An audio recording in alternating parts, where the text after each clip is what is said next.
kellimmi savadan Cadu gördüm didelimde Arzularım al hovada Gezyen senin kuysağında yar Şakıp kellimmi savadan Cadu gördüm didelimde Arzularım al hovada Gezyen senin kuysağında yar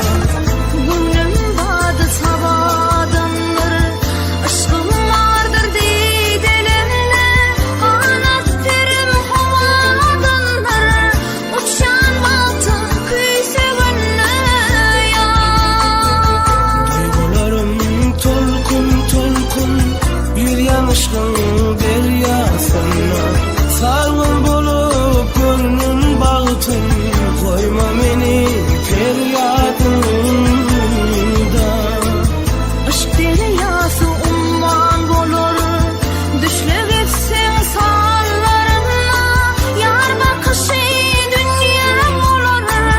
Yansan aşkın ağlarına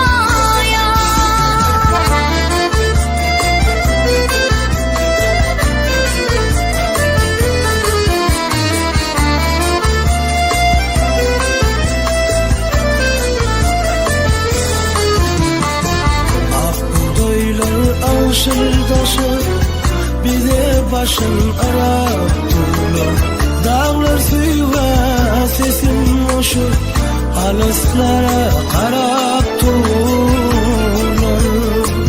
Baktın juvan keşfi vardır Ak buğdayla arasında Cümle cahan aşkı vardır Tergüllerin parasında Sen asmana erkanahı Ak yağışlar ahvalımı Dünya yali erkanahı Kaçan duşar ahvalımı